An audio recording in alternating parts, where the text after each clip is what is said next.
Hello కానమోకు కథావచనం మోహనవచనం పరిజ్ఞాన హితబాండం నిత్య చదువరి శ్రోతలకు ఆహ్వానం నమస్కారం.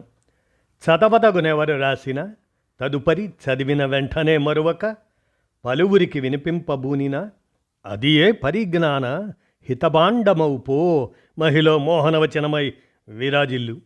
పరిజ్ఞాన హితబాండం లక్ష్యం ప్రతివారీ సమాచార హక్కు. ఆస్ఫూర్తితోనే ఇప్పుడు డాక్టర్ దేవరాజు మహారాజు విరచిత అంశం బుద్ధి జ్ఞానయుద్ధమే సనాతన ధర్మం అనేటువంటి అంశాన్ని ఇప్పుడు మన కానమోకు కథావచనం శ్రోతలకు మీ కానమోకు స్వరంలో వినిపిస్తాను, వినండి. బుద్ధి జ్ఞానయుద్ధమే సనాతన ధర్మం.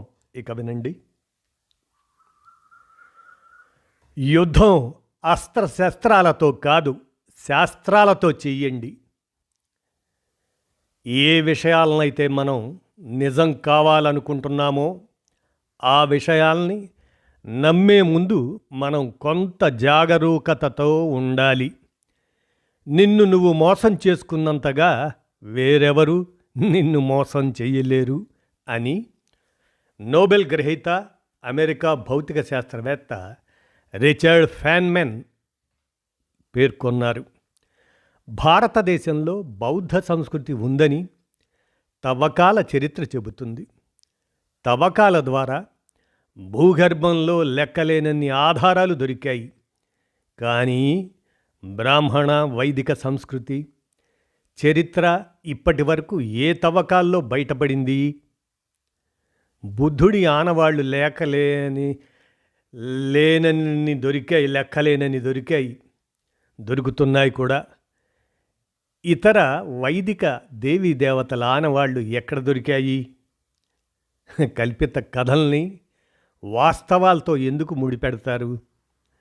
దీక్ష బౌద్ధ అంతర్జాతీయ నెట్వర్క్ అది అందించిన సమాచారం ప్రకారం బుద్ధుణ్ణి సమ్మశంబుద్ధ అని పిలుచుకుంటారు. ఈ సమ్మశంబుద్ధ నుండే శంభూనాథ్ అనే పేరు ఏర్పడింది. ఆ రకంగా శంభూనాథ్ అన్న, శంభు మహాదేవ్ అన్న అవి బుద్ధుని పేర్లే. హరహర మహాదేవ్ అంటే అర్హత్ మహాముని బుద్ధుడు.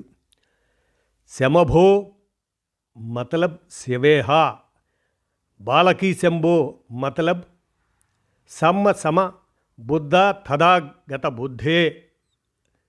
మూసుకొని ఉన్న బుద్ధుడి కళ్ళకు, అదే బుద్ధుడి శిల్పానికి తెల్లగా పెయింట్ కొట్టి కృత్రిమంగా నల్ల రంగుతో కళ్ళు దిద్ది, లేదా బుద్ధుడి శిల్పానికి రింగుల వెంట్రుకల వెనుక వెరబోసుకున్న జుట్టు అమర్చి, ధ్యానముద్రలో ఉన్న బుద్ధుడి విగ్రహం వెనుక త్రిశూలం పెట్టి దాన్ని శివుడి విగ్రహంగా మార్చి పూజల పేరుతో వ్యాపారం చేయటం భావ్యమా?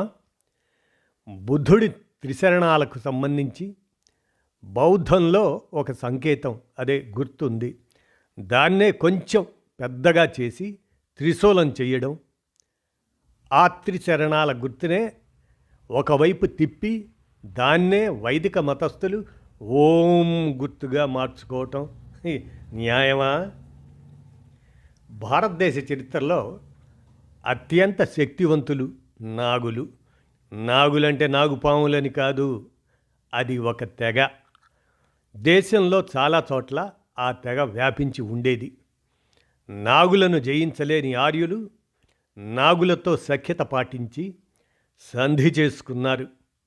ఆర్యేతరులైన ఈ నాగుల కాలంలో ప్రజలు సుఖశాంతులతో వర్ధిల్లారని తెలుస్తూ ఉంది. నాగులకు ఆద్యుడు శిశునాగుడు. సాధారణ శకానికి ముందు 642 దిజజులో మగధలో ఈ నాగరాజ్యం ఉండేదని తెలుస్తూ ఉంది. ఈ విషయం అంబేద్కర్ తన రచనలో ఒకచోట ప్రస్తావించారు. బుద్ధుడు ధ్యానముద్రలో ఉండగా నాగుపాము వచ్చి పడగ విప్పి నీడనిచ్చినట్లు కొన్ని శిల్పాలు, చిత్రపటాలు కనిపిస్తాయి. అలాంటివి వైదిక మత ప్రభావంతో చిత్రించబడ్డవి లేదా శిల్పాలుగా చెక్కబడ్డవి. నిజానికి నాగవంశం వారు బౌద్ధులు, బుద్ధుడికి అనుయాయులుగా ఉన్నారు. ఆయనకు రక్షణగా ఉన్నారు అని చెప్పడానికి ఒక సంకేతంగా అలా చెక్కారు అంతే.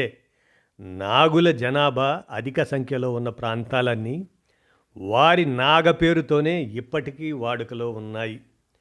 ఉదాహరణకు నాగ్పూర్, దాని దగ్గరలో నాగ్ నది వగైరా. బుద్ధుణ్ణి అవతారాల్లో చేర్చుకునేందుకు వైదిక మతస్థులు పన్నిన కుట్రలో భాగంగా నాగుపాము పడగ విప్పి బుద్ధుడికి నీడనిచ్చినట్లు చెక్కుకున్నారు. బౌద్ధం మీద వైదిక మతస్థుల ప్రభావం అధికం కావటంతో బౌద్ధంలో వజ్రయానం ప్రారంభమైంది. వైదిక మతంలో ఉన్నవన్నీ వజ్రయానంలో ఉన్నాయి. అశోక చక్రవర్తి తన రాజ్యంలోని గ్రామాల్లో, పట్టణాల్లో 84,000 బౌద్ధ స్తూపాలు, విహారాలు, సంఘారామాలు, విద్యాలయాలు, చికిత్సాలయాలు కట్టించాడు. అవి 3 ఏళ్లలో పూర్తయ్యాయి. ఆ రోజుల్లో వాటన్నింటినీ కార్తీక అమావాస్య రోజు, దీపదానోత్సవం రోజు ఒకేసారి ప్రారంభింపజేశాడు. అంతేకాదు, మనువాదుల దాడిలో తీవ్రంగా గాయపడి ప్రాణాలు విడిచిన బుద్ధుడి అనుచరుడు మౌద్గాల్బన్, అతని స్మృతిలో కూడా కార్తీక అమావాస్య రోజే దీపాలు వెలిగించి నివాళులు అర్పించాలని అశోకుడు ప్రకటించాడు. వీటితో పాటు మొదటిసారి పశువులకు చికిత్సాలయాలు, రహదారుల వెంట మంచినీటి సౌకర్యం అశోకుడే ప్రారంభించాడు. మనుషుల గురించే కాదు, పశుపక్ష్యాదుల గురించి ఆలోచించాలి అన్నది బౌద్ధం చెప్పింది. దాన్ని అశోకుడు పూర్తిగా పాటిస్తూ మనుషులకు, పశువులకు విడివిడిగా మంచినీటి సౌకర్యం ఏర్పాటు చేశాడు. అలాగే విడివిడిగా చికిత్సాలయాలు ఏర్పాటు చేశాడు అశోకుడు. ఇది గమనించాల్సిన విషయం. బౌద్ధ పర్వదినాల్లో ఉపాసథ ముఖ్యమైంది. అమావాస్య, పౌర్ణమి నాడు అంటే 15 రోజులకు ఒకసారి సమావేశాలు నిర్వహించుకునే రోజులను ఉపోసథ రోజులు అంటారు. బుద్ధుడు భిక్షులతో కలిసి వచ్చిన సందర్భాల్లో ఇంటింటా దీపాలు వెలిగించి ఆహ్వానం పలికే దినం సంప్రదాయంగా సాగింది. ధర్మోపన్యాసాలు, దాన కార్యక్రమాలు జరిపే ప్రదేశాలను దీపాలతో నింపేవారు. స్తూపాలన్నీ దీపాల దిబ్బలుగా, దీపాల కొండలుగా కనిపించేవి. అందుకే వాటిని దీపాల దిన్నెలు అని అనేవారు. దీపావళి బౌద్ధుల పండుగ. దీపావళి మరుసటి రోజు గోవర్ధన్ పూజ చేస్తారు. వైశాలిలోని బౌద్ధ స్తూపం వంటిది చిన్న స్తూపం పెద్ద పళ్ళెంలో తయారు చేసి దానికి పూజ చేస్తారు. అదే గోవర్ధన్ పూజ. ప్రతి ఒక్కరూ బీహార్లోని ప్రసిద్ధ వైశాలి స్తూపం దగ్గరికి వెళ్ళి పూజించుకోలేరు కాబట్టి వారి వారి ఇళ్లలోనే చిన్న చిన్న స్తూపాలు తయారు చేసుకొని పూలతో అలంకరించి బుద్ధుణ్ణి తలుచుకుంటారు. అదే గోవర్ధన్ పూజ. ఉత్తర భారతదేశంలో ఇది ఒక ఆచారంగా పాటిస్తున్నారే కానీ దాని వెనుక ఉన్న బౌద్ధ మూలాల్ని మర్చిపోయారు. పూర్వీకులు చేశారు, మనము దాన్ని కొనసాగిద్దాం అనే తప్ప అసలు ఎందుకు చేస్తున్నాం, ఏ విలువల్ని కాపాడటానికి చేస్తున్నాం అనేది జనం ఆలోచించడం లేదు. బౌద్ధులు మరణాన్ని నిర్వాణం అంటారు. నిర్వాణం అంటే దీపం ఆరిపోవటం. ప్రమిదలోని నూనె ఒత్తి పూర్తిగా మండిన తరువాత ఇక ఆ దీపం ఆరిపోతుంది. అదే నూనె, అదే ఒత్తి ఇక ఉండవు. వీటితో మళ్ళీ దీపం వెలిగించలేం. మనిషి నిర్వాణం తర్వాత కూడా అంతే. ఇలా అనిత్యతత్వాన్ని, అనాత్మవాదాన్ని దీపంతో పోల్చి చెబుతుంది బౌద్ధం. ఒక రకంగా పునర్జన్మ ఉండదు అని ఈ దీపంతో బౌద్ధం స్పష్టంగా వివరించింది. మరణించిన వారి తల దగ్గర దీపం ఉంచే సంప్రదాయం ఈ నిర్వాణం నుండే వచ్చింది. అందుకే మరణాన్ని దీపం ఆరిపోవటంతో పోలుస్తారు. నీ దీపం ఆరిపోను అనే మాట ఇప్పటికీ వాడుకలో ఉంది కదా.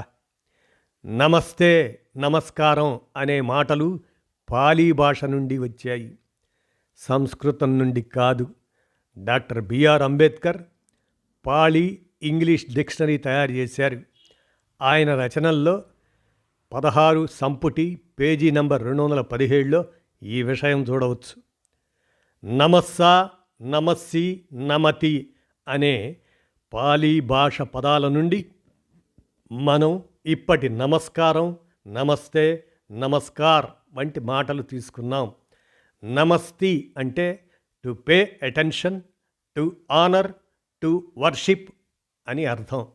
ఇప్పటికీ మన నిత్య జీవితంలో వాడుతున్న మాటలు, కొనసాగిస్తున్న పద్ధతులు బౌద్ధం నుండి తీసుకున్నవే. సనాతన ధర్మం అంటే ఏమిటో ఏదో తెలుసుకోకుండా మూర్ఖంగా కట్టుకథల సంస్కృతి గురించి గొప్పలు చెప్పుకుంటున్నది ప్రస్తుతం అది నిజం కాదా? బౌద్ధ సంప్రదాయం నుండి తీసుకున్న విషయాలు ఇప్పటికీ మన జీవితంలో ఎందుకున్నాయి ఆలోచించాలి కదా. ప్రపంచంలో ఒకానొక కాలంలో చిన్న చిన్న విషయాలకు కూడా పెద్ద ఎత్తున యుద్ధాలు జరిగేవి. చావుల్ని, రక్తపాతాల్ని తగ్గించడానికి ఇరుపక్షాల నుండి యుద్ధం చేయడానికి ఒక్కొక్కరిని ఎన్నుకునేవారు. అందులో ఏ పక్షం వాడు గెలిస్తే ఆ పక్షానిదే విజయం అనే ఒప్పందం ఉండేది. దానితో ఇరుపక్షాల సైన్యంలో మరణాలు తగ్గేవి. అప్పటి నుండే మల్ల యుద్ధాలకు, గదాయుద్ధాలకు ప్రాధాన్యత పెరిగింది. ఈ విధంగా ప్రపంచమంతా యుద్ధాలతో, జయాపజయాలతో సతమతమవుతున్న సమయంలో గౌతమ బుద్ధుడు మరొక రకమైన యుద్ధానికి తెరలేపాడు. అది అస్త్రశస్త్రాలతో చేసేది కాదు, శారీరకంగా చేసేది కూడా కాదు, బుద్ధిని ఉపయోగించి చేసేది, శాస్త్రాలతో చేసేది, తర్కబద్ధంగా వాదిస్తూ ప్రతివాదిని ఓడించడం. అది జ్ఞానయుద్ధం, బుద్ధియుద్ధం. జంబూ ద్వీపంలోనే కాదు, మొత్తం విశ్వవ్యాప్తంగా అభిప్రాయాలు ఉన్నంత మాత్రాన యుద్ధాలు చేసి ప్రాణాలు కోల్పోవలసిన అవసరం లేదని, వైరం వైరాన్ని పెంచుతుందే కానీ శాంతి స్థాపన చేయదని ఆయన ప్రచారం చేశాడు బుద్ధుడు. వివేచనతో, వివేకంతో శాంతి స్థాపన జరుగుతుందని, అదే సనాతన ధర్మం అని బుద్ధుడు చెప్పగలిగాడు. యమక వగ్గే 5 దమ్మపదంలో మనం గమనించవచ్చు దాన్ని.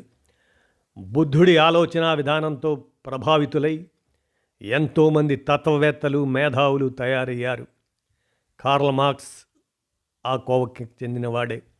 కేవలం చర్చల ద్వారానే సమస్యలు పరిష్కరించుకోవచ్చని తెలుసుకున్నారు. చర్చలు జ్ఞానాన్ని పెంచాలే కానీ మనస్పర్ధలు పెంచకూడదన్న నిర్ణయానికి వచ్చారు. ఈ అవగాహన ఫలితంగానే బౌద్ధులు ప్రపంచ స్థాయి ప్రమాణాలు గల విశ్వవిద్యాలయాల్ని నెలకొల్పగలిగారు. అప్పుడే ఈ భారతదేశం ఆనాడే విశ్వగురు స్థాయికి ఎదిగింది. ఎదిగి కూడా శతాబ్దాలు గడిచిపోయాయి. అవన్నీ నాశనం చేస్తూ వచ్చిన మూర్ఖ మనువాదులు ఇప్పుడు దేశాన్ని తామే విశ్వగురువుగా నిలబెడతామని ప్రగల్భాలు పలుకుతున్నారు. జాతుల మధ్య, వర్గాల మధ్య, ప్రాంతాల మధ్య అంతరాలు సృష్టించి విద్వేషాలు రెచ్చగొట్టి అణచివేతకు, అఘాయిత్యాలకు, హత్యలకు, అత్యాచారాలకు, అవినీతికి ప్రాధాన్యతనిస్తున్న నేటి ఈ పాలకుల్ని చూస్తే ఏమనిపిస్తుంది? మనమేం కోల్పోయామో, ఏ స్థాయి నుంచి ఏ స్థాయికి దిగజారిపోయామో తెలుస్తుంది. మనం దేన్ని కాపాడుకోవాల్సి ఉందో, దేన్ని పునర్నిర్మించుకోవాల్సి ఉందో తేల్చుకోవాల్సి ఉంది. హువాన్సాంగ్ ఇత్సింగ్ నోట్స్ వల్ల దేవభిక్షు అశ్వఘోష్ నాగార్జునుల గురించి, వారి బోధనల గురించి విస్తృతంగా తెలిసింది. తాత్విక విషయాల్లో వీరితో ఢీకొట్టగలవాడు తమకు ఒక శంకరాచార్య ఉన్నాడన్న ఆర్య బ్రాహ్మణులు తర్వాత కాలంలో తోకముడిచారు. ఎందుకంటే శంకరాచార్యను జనం ప్రచ్ఛన్న బుద్ధుడన్నారు. ఇకనేం జ్ఞానంతో పోటీ పడలేక మోసపూరితంగా బౌద్ధారామాలని శివాలయాలుగా మార్పించే ప్రయత్నంలో పడిపోయాడు శంకరాచార్య. ఏమైనా ఆయన ప్రచ్ఛన్న బుద్ధుడు అన్న పేరు తగిలించుకోక తప్పలేదు. ఇదండి బుద్ధి జ్ఞాన యుద్ధమే సనాతన ధర్మం అంటూ డాక్టర్ దేవరాజు మహారాజు విరచిత ఈ అంశాన్ని మన కానమోకు కథావచన శ్రోతలకు మీ కానమోకు స్వరంలో వినిపించాను. డాక్టర్ దేవరాజు మహారాజు వీరు సుప్రసిద్ధ సాహితీవేత్త, జీవశాస్త్రవేత్త. వారు అందించిన బుద్ధి జ్ఞాన యుద్ధమే సనాతన ధర్మం అనేటువంటి అంశాన్ని వినిపించాను. ఆలోచించండి. ధన్యవాదాలు.